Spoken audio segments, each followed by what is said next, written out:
today's dish, we have Ghanian light soup with fufu. This is a very spicy dish, but very delicious with a whole lot of flavors. So stay tuned if you're interested in this dish, and don't forget guys, enjoy!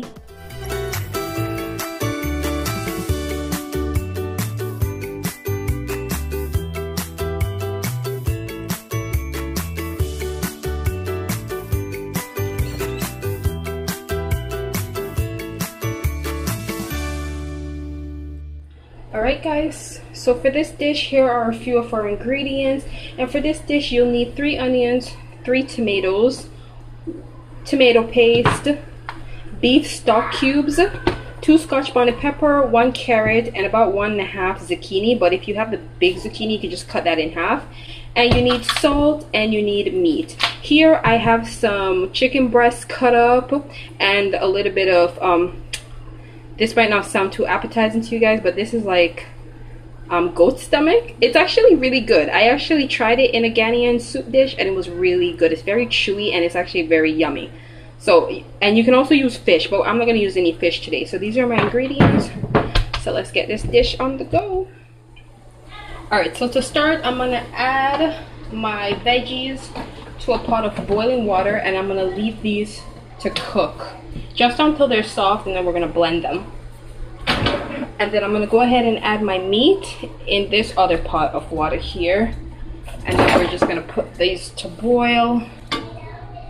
And I'm just going to add a wee bit of oil. Okay, so I'm going to go ahead and add my 2 beef stock cubes to my pot. I'm just going to crush those up and add those in. Alright, and with my salt now, I'm going to add 4 teaspoons of these. Don't worry, it's not a lot of salt, because remember, you're going to fill this pot with the water from your vegetables after. 3, 4. I use 1 Scotch Bonnet Pepper for now, because these peppers can be quite hot. So I'll start with 1 for now, and if I need another one, I'll just add it after. So you just want to stir that and let that cook. Alright, so once all my ingredients are done cooking, I'm going to go ahead and blend it up now in my blender. Combine that with the rest of this. And now let's move on to the next step. Alright, so my meat's been cooking for about 25 minutes now. So now I'm going to go ahead and add 1.5 tablespoons of my tomato paste to my pot. Alright, and then we're going to go ahead and pour our blended mixture in. I'm not going to pour all of it. I am going to strain some, just because I don't want my soup too thick. So the more you sift through this, it will just eventually drain the water into the pot. You can add the whole of your mixture if you want, but I don't want to make my soup too thick. I want it to be have a little bit of a watery consistency. So I'm straining some of mine. So after I'm done that process, I'm going to go ahead and add about 2 cups of water.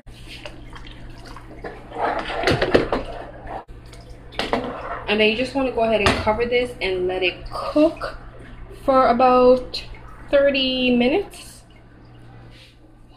Alright, so my soup is almost done. So you see how all the foam on top is almost gone? So my soup is almost done cooking and it smells so amazing. 1 Scotch Bonnet Pepper did quite fine, guys. The fresher the pepper, the hotter it is. So I'm glad I didn't use 2, or I think I would have just had a little too much heat. Keep in mind, this soup is Ghanian soup and it is very spicy. So if you're not a fan of spice, this soup is definitely not for you. So now we're going to start working on our fufu. Alright guys, so I forgot to mention this in my ingredients. You actually need this too. So this is like one of the main ingredients with the dish. Some people eat this soup with bonku as well, but we're having fufu because it tastes better with this dish, I find. This is like a Ghanian kind of mixture. It's pretty easy to make once you get the hang of it. And it goes pretty well with the pot. So this you can order offline, or you can get it at any African Ghanaian store near you. You might want to Google some places in your area if you don't know of any. So what we're going to do is we're going to add some of this flour to our pot. Alright, so once you've added your fufu flour to your pot enough, you want to go ahead and add water to this. And you're gonna need a wooden spoon for this, a wooden spoon or a wooden ladle. I haven't really mastered the ladle as yet, but I'm gonna attempt to use it for this video. But I usually use my spoon since, you know, I am just starting out making the Ghanaian food, having a Ghanaian boyfriend. And now that I'm gonna be having a Ghanaian baby. Well, a half Ghanaian, half Jamaican baby. Alright, so the whole point of this pot is you want to stir, and it's really all about mixing the fufu. So you got to make sure you have enough water at hand. Alright, so after you've added enough water, you want to go ahead and just stir this in. And use your ladle to scrape the fufu off the sides of your pot. And then you're also going to use the pot itself to help you. So what you do is you just want to turn the fufu over within itself, continuously adding water as it comes together. And this is going to help cook the fufu. I've only done this a handful of times, but it turns out perfect after I'm done. And it does take a good amount of arm work, so you really have to put your body into it. And then you want to keep adding the water. You're going to see the change in the fufu as it comes together, as it cooks, I mean. Let me see what happens if I switch, if I can show you guys better. Because this is a little bit heavier for my hand, but when I'm using my wooden spoon, I feel like I'm in more control of the spoon and I have more woman power. I'm coming back. Hold on. Alright, so I have my honey take over the fufu making to use the right thing. So you see how he easily turns the fufu within itself as he's making it. So he's Ghanaian, so he's doing it the proper way. I'm still learning myself how to do it.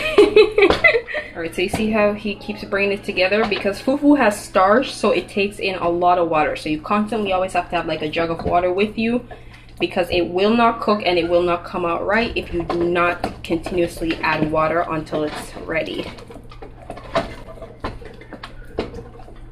So you see how it's almost coming together like almost like a sticky dough? That's exactly what you want. It's starting to cook, but you just want to make sure it's cooked thoroughly. And that's just basically the gist of what you do. You just keep basically pressing the dough and turning it within itself, and this will cook it. Alright, so once your fufu is done cooking, you want to put it in a little plate now, or a bowl. And this portion can share for about 2 people. Or if you're super hungry, you can eat this by yourself too. And you want to make sure your hands is damp with water. So you want to keep a plate of water beside you. And then you want to pinch your fufu and just separate it into the amount of portions that you are making. So this is for one person and this is for another. And with my hands damp again, when your fufu is cool. Most Ghanaians do this while it's hot, but they're skilled at this. So for beginners like us, you want to make sure that it is cooled down because it can be quite hot. And with your water, you just want to use it to form your fufu. And you just want to form it into like an almost like a nice flat circular shape, just so it looks presentable in your bowl. Just have to first of all just add water to the base. Is it? Yeah, so it doesn't feel sticky when you put it on. And you just have fist like this, and you just press it on there. So this is how the Ghanaians do it. And because the food is hot, you don't want to burn your hand, so like you have a little water, cold water, and also just to make it not feel sticky over there, you know, same reason why you use the water at the base. So like when it's ready, you can just so this is where the skills comes in, because now you're done, you want to flip it over and you want to make it look nicer, so you just turn it one big time. So you see how his look compared to mine? Well, this is the beginner's. He's been doing this for a while and being Ghanaian, he knows the right way. So you see the difference, how one looks nice and presentable, and so if you give this to a Ghanaian, he will just look at you. Hey, if you're a starter wife, it's okay, guys. And then kind of wonder, like, where have you been? Because this is the right way. So now we're gonna plate this, and I'm gonna show you guys what it looks like. Alright, here is the finished light soup. It is super delicious. Everything is just on point. You would really enjoy this dish if you're a fan of spices and a whole lot of flavors. So don't forget to like, subscribe, and I'll see you for the next video. Bye guys.